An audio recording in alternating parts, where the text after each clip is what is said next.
Recordamos que después de la batalla de Cumora, casi todos los nefitas perecieron. Uno de los escasos supervivientes fue Moroni, que se quedó completamente solo. Antes de morir, Mormón entregó a su hijo Moroni unas planchas con toda la historia que él había recopilado para que terminara de escribir en ellas como un legado para transmitir a sus descendientes. Y Moroni se dio cuenta de que había en las planchas poco espacio para registrar todo lo que le habría gustado escribir. Y estando solo y sin los minerales necesarios para fabricar nuevas planchas, Moroni tenía que ser muy selectivo sobre lo que incluyera en ellas. En el libro de Moroni se encuentran pues esas partes seleccionadas cuidadosamente para terminar de escribir en las planchas, que permanecerían escondidas durante siglos hasta el momento en que se dieran a conocer como el Libro de Mormón. Moroni empezó esta parte final de las planchas incluyendo algunas de las enseñanzas que su padre Mormón había compartido tiempo atrás con él y con su pueblo. La pregunta es, ¿qué enseñanzas de Mormón eran estas que inspiró a que Moroni las incluyera en el poco espacio que quedaba en las planchas como parte del resumen y conclusión de los anales que le dio su padre? Mormón nos informa a quiénes iban dirigidas sus palabras diciendo: «Quisiera hablaros a vosotros que sois de la Iglesia y que sois los pacíficos discípulos de Cristo y que habéis logrado la esperanza necesaria para entrar en el reposo del Señor en el cielo por vuestra conducta pacífica». ¿Por qué quiso hablar Mormón especialmente a los miembros de la Iglesia que son los pacíficos discípulos de Cristo? Recordemos que a Mormón lo nombraron general de los ejércitos nefitas cuando era un adolescente de 16 años de edad. Y desde ese momento su vida estuvo llena de guerras sangrientas, de gran violencia y mortandad en luchas constantes entre los nefitas y los lamanitas. Y lo que más hizo sufrir a Mormón fue la incredulidad, la iniquidad y el carácter violento y vengativo de los ejércitos nefitas que él tenía que dirigir. Y aunque los llamaba continuamente al arrepentimiento, ellos no le hacían caso. Y tenía que pelear con ellos casi más que contra los lamanitas hasta el punto de que perdió toda esperanza de que sirviera de algo estar al frente de sus ejércitos. Y harto ya de ellos, se negó a seguir dirigiéndolos en sus batallas. Pero al ver cómo los lamanitas estaban a punto de destruir a los de su pueblo, Mormón volvió a dirigir a los ejércitos nefitas, testigo de nuevo de cruentas batallas y terrible mortandad. Y sufriría todas aquellas calamidades hasta la completa destrucción de su amado pueblo, siendo él una víctima inocente de toda esta violencia.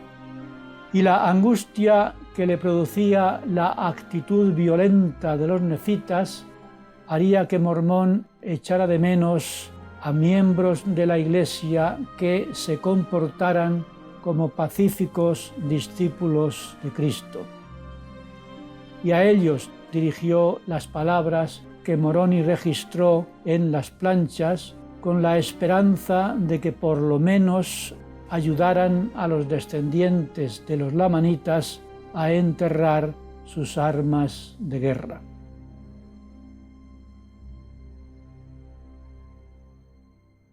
Y algo semejante se podría decir a aquellos miembros de la Iglesia que tengan un carácter fuerte y descontrolado, que no sepan gestionar sus emociones y hagan sufrir a las personas que se relacionen con ellos. Y a este tipo de personas se aplican también las palabras de Mormón, con la esperanza de que entierren definitivamente su carácter desequilibrado y agresivo. Porque los discípulos de Cristo, los verdaderos seguidores del Príncipe de Paz, son pacíficos y pacificadores. Llevan la paz en su interior y contribuyen a una convivencia armoniosa y tranquila en su familia, en la iglesia, en el trabajo y en sus demás relaciones sociales. Y se espera que ese cambio de una conducta agresiva a una conducta pacífica, respetuosa y amable sea semejante a la de los antinefileitas, que cuando se convirtieron al Señor, todos sin excepción se negaron a tomar las armas contra sus hermanos, renunciando incluso a hacer preparativos para la guerra. La triste experiencia de Mormón con el falso arrepentimiento de los ejércitos nefitas, que no estaban dispuestos a renunciar a la guerra y a proclamar la paz voluntariamente, le llevaría a enseñar con tristeza que los malos no pueden hacer lo bueno, porque quien hace lo bueno sin una buena intención y lo hace de mala gana es como si no lo hubiera hecho, y se le tiene por malo ante Dios. Porque lo que se hace sin una verdadera intención de corazón, de nada aprovecha. La verdadera conversión es cambiar sin volver atrás y hacerlo voluntariamente, sin necesidad de que se te obligue. Ya hemos comentado muchas veces que salvarse no es entrar en el cielo, sino volverse celestial. Y, como dice Mormón, hacer lo bueno con mala intención o de mala gana, de nada aprovecha. Porque esto solo produce un cambio exterior, no interior. Un cambio de apariencia que es del todo insuficiente para lograr la salvación en las mansiones de nuestro Padre Celestial, porque pintar la fachada no impedirá que el edificio en ruinas termine por derrumbarse. La conversión es el milagro más grande de todos, porque supone un cambio profundo en el interior de la persona, de tal modo que a partir de ese momento ya no tiene la disposición de hacer lo malo, sino de hacer lo bueno continuamente, como vimos que ocurrió con el pueblo del rey Benjamín. Por eso, Mormón dedica parte de su discurso a hablar de los milagros, porque él desea que se efectúe ese cambio en su pueblo, diciendo que si no hay milagros es por culpa de la incredulidad, y exclama que entonces todo es inútil. Ya hemos explicado que esa fe en Jesucristo, necesaria para los milagros como el de la conversión, se demuestra con el arrepentimiento. Y sobre este asunto, Mormón insiste diciendo lo siguiente: según las palabras de Cristo, nadie puede salvarse si no tiene fe en su nombre, y terrible es la condición de quien no tiene fe, porque se halla como si no se hubiera efectuado ninguna redención. Pero Mormón sigue teniendo esperanza en los pacíficos discípulos de Cristo, diciendo: yo creo que vosotros, gracias a vuestra mansedumbre, sí tenéis fe en Cristo. De lo contrario, no seríais dignos de que se os contara como parte del pueblo de su iglesia. Y después de enseñar que las personas que no sean pacíficas y pacificadoras no son dignas de ser miembros de la Iglesia de Cristo, Mormón conecta la virtud de la esperanza con la virtud de la mansedumbre, diciendo: quisiera hablaros sobre la esperanza. Y después hace las siguientes preguntas: ¿cómo podéis lograr la fe si no tenéis esperanza? ¿Y qué es lo que deberíais esperar? Mormón nos enseña dónde deberíamos poner nuestra esperanza, diciendo lo siguiente: deberíais tener esperanza de que por medio de la expiación de Cristo y de vuestra fe en Él, el poder de la redención os resucitará a vida eterna. Porque sin esta fe no se puede tener esperanza, y no podemos tener fe y esperanza si no somos mansos y humildes de corazón. Porque Dios no acepta a quienes no son mansos y humildes de corazón, y los que son mansos y humildes de corazón deben tener también caridad, porque si no tenemos caridad, no somos nada.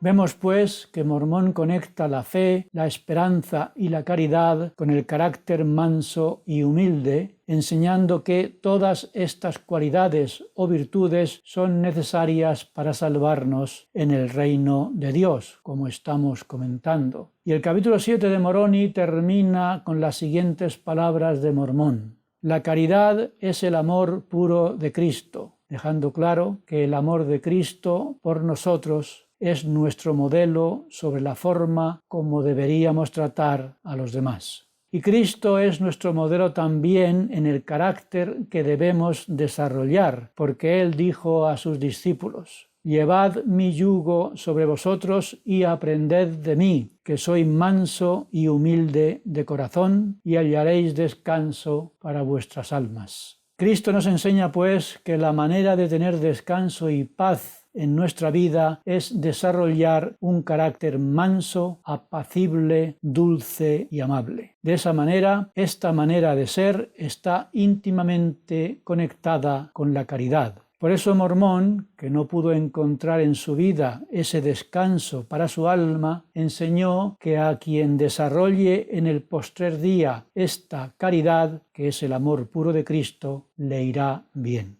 Mormón nos recomienda a nosotros, que somos los santos de ese postrer día, lo siguiente: amados hermanos míos, pedid al Padre con toda la energía de vuestros corazones que estéis llenos de este amor que Él ha concedido a todos los que son discípulos verdaderos de su amado Hijo, para que tengáis la esperanza de llegar a ser hijos de Dios a semejanza de Jesucristo. Y de esta manera magistral nos muestra Mormón cómo llegar a ser pacíficos discípulos de Cristo y cómo enterrar definitivamente las armas de guerra en nuestras relaciones con los demás, prevaleciendo el amor fraternal con todos los demás como verdaderos hijos de Dios y hermanos en Cristo. En los capítulos 8 y 9 tenemos dos cartas que Mormón envió a su hijo y que Moroni incluye en las planchas.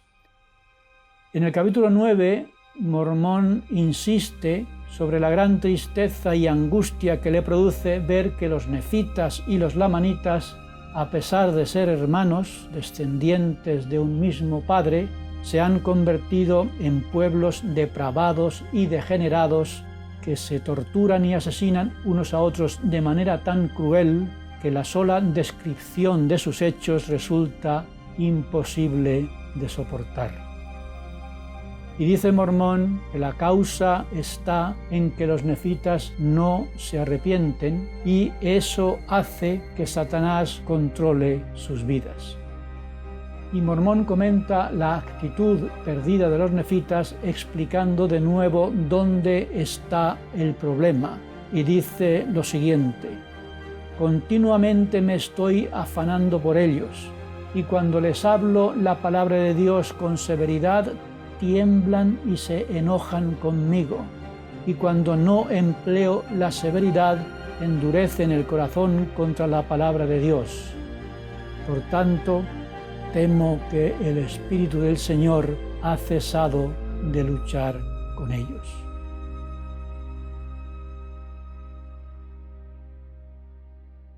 Si el Espíritu de Dios se va y Satanás se queda, ya no hay esperanza ninguna. Y el resultado lo resume Mormón de la siguiente manera: se encuentran tan llenos de ira que ya no les importa la muerte. Han perdido el amor de los unos por los otros y siempre están sedientos de sangre y de venganza.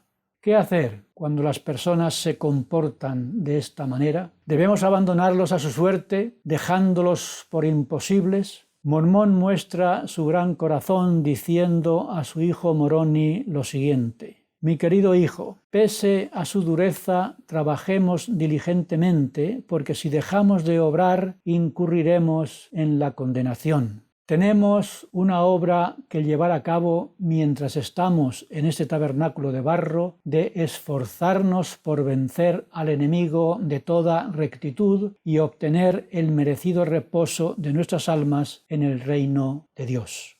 Por eso Mormón empieza esta carta a su hijo Moroni diciendo: Mi amado hijo, te escribo otra vez para que sepas que estoy vivo todavía. Y como está vivo todavía, Mormón sigue esforzándose por salvar a un pueblo que en el pasado era un pueblo deleitable y civilizado y ahora se ha convertido en un pueblo sin civilización que se deleita en todo menos en lo que es bueno.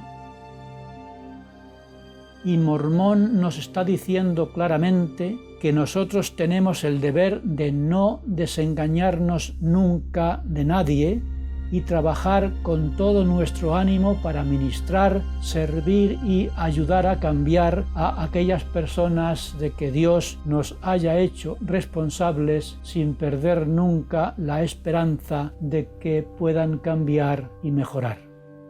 Y Mormón se despide de su hijo diciendo: Hijo mío, sé fiel en Cristo y que Él te anime con su misericordia y longanimidad, que la esperanza de su gloria y de la vida eterna reposen en tu mente y te acompañen y queden contigo para siempre. Amén. Para terminar la lección, he decidido analizar el capítulo 8 del libro de Mormón al final, porque en este capítulo se enseña uno de los discursos doctrinales más importantes del libro de Mormón. En este discurso se explica la doctrina de la responsabilidad personal y se resuelven las falsas enseñanzas sobre el bautismo de los niños. Parece ser que Mormón escribió esta carta a su hijo porque a Moroni le habían llamado a servir en un importante cargo en el sacerdocio. Y es posible que Moroni escribiera a su padre y le pidiera ayuda para resolver los debates que habían surgido entre los nefitas sobre el bautismo de los niños. En esta carta, Mormón comparte con su hijo el gozo que le produce saber que el Señor Jesucristo le haya llamado a su ministerio y a su santa obra. Y después expresa la aflicción que le produce ver que había contenciones entre los miembros de la Iglesia sobre el bautismo de los niños pequeños.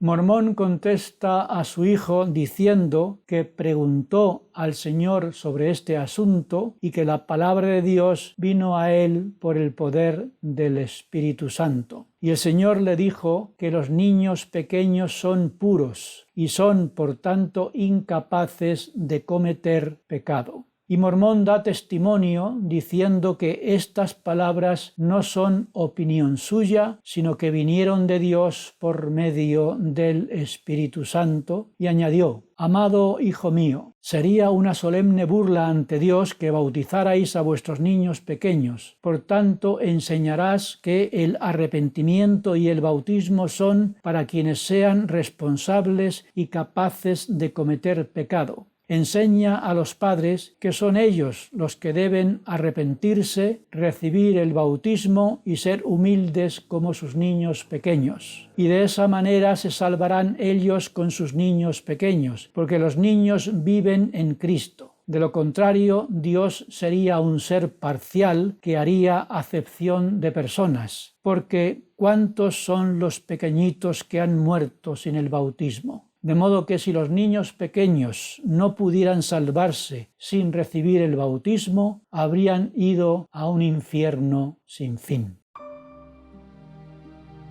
Y esto es lo que ha estado enseñando el cristianismo apóstata durante siglos.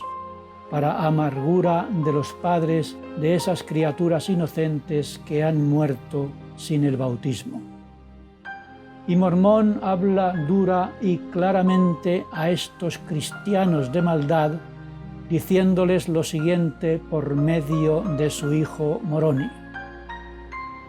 Te digo que quien supone que los niños pequeños tienen necesidad del bautismo, se halla en la hiel de amargura y en las cadenas de la iniquidad, porque no tiene ni fe, ni esperanza, ni caridad, y si muriera teniendo esa manera de pensar, tendría que bajar al infierno. Porque terrible es la iniquidad de creer que Dios salva a un niño porque lo han bautizado y al mismo tiempo hace perecer al que no haya recibido el bautismo. Los que digan que los niños pequeños necesitan el bautismo niegan las misericordias de Cristo y desprecian su expiación y el poder de su redención. Todos los niños pequeñitos y todos aquellos que están sin ley viven en Cristo. Cuando dice todos los que están sin ley, a quienes su discapacidad intelectual los hace inocentes como un niño pequeño, y a ellos se aplica todo lo dicho por Mormón sobre los niños pequeñitos. Nos cuenta Mateo en su Evangelio que los discípulos se acercaron a Jesús preguntándole: ¿quién es el mayor en el reino de los cielos? Y llamando Jesús a un niño, lo puso en medio de ellos y dijo: de cierto os digo que si no os volvéis y os hacéis como niños, no entraréis en el reino de los cielos. Así que cualquiera que sea tan humilde como este niño, ese será el mayor en el reino de los cielos.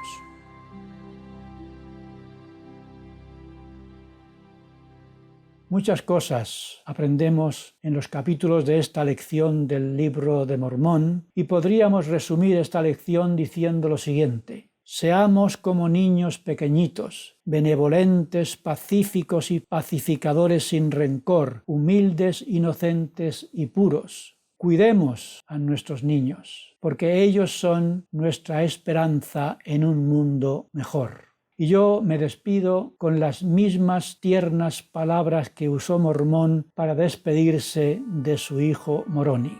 Hermanos y hermanas, seamos fieles en Cristo y que Él nos anime con su misericordia y longanimidad. Que la esperanza de su gloria y de la vida eterna reposen en nuestras mentes, nos acompañen y queden con nosotros para siempre. Amén.